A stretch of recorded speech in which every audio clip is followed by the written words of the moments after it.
Today we're going to dive into the hard-hitting and hard-to-control SCARH.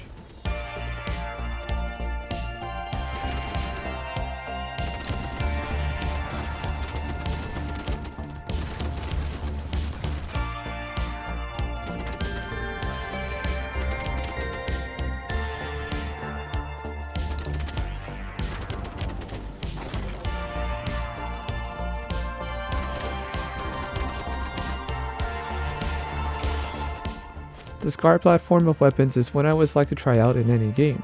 However, in this game, there's a lot of downsides to making this weapon work.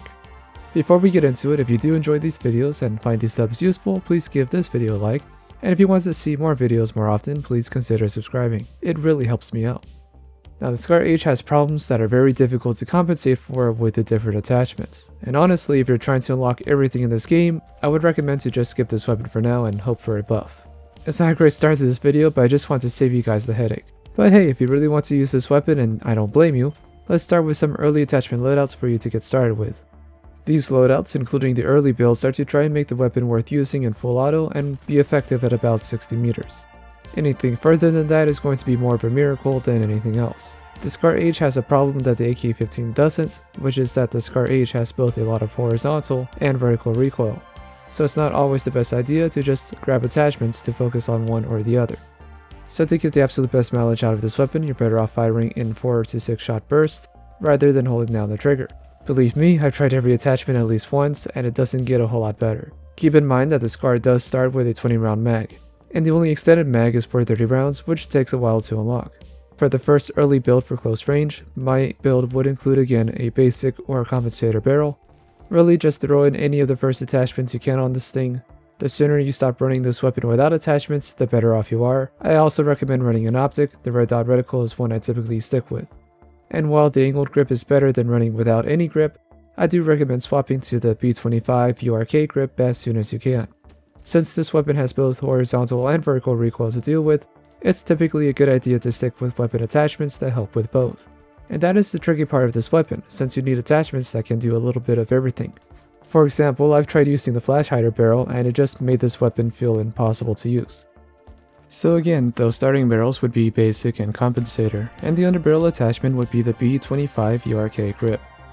After testing some things out, if you want to keep this weapon as accurate as possible while in full auto, it's best to keep running the 20 round mags. This can also include the quick mag version that barely increases your weapon's recoil, and I do recommend running that. When trying the weapon with 30 round mags in full auto, you will have to go back to firing 4 to 6 shots at a time. And now expanding our selection to the rest of the attachments, these are the barrels I would recommend for close range fights. The tactical barrel, which I feel will be my go-to barrel for most weapons at this point, and the DGN 308, and the SDN 6762 barrels. And for the underbarrel grips, I was having success with the vertical grip, the BCM gunfighter grip, and the SC5 grip.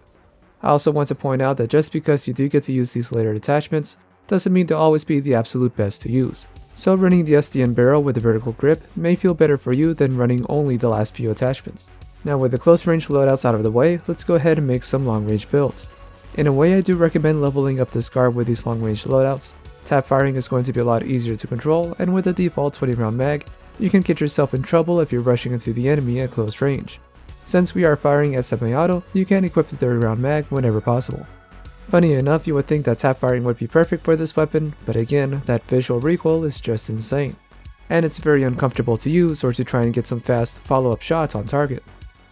Moving into the early builds, we have the basic and compensator barrels, which also does work well enough. And with that, due to how hard this weapon kicks, I recommend using the SDN6 barrel once you have access to it. It's a decent all-around barrel that seems to work well for both full auto or single fire. Another big upside for this barrel is that it increases the weapon's bullet velocity, which helps a lot with hitting moving targets easier. I didn't really see this as necessary with the AK-15, but for how clunky this car feels, I do recommend it. And for underbarrel grips, you can start with a stubby grip.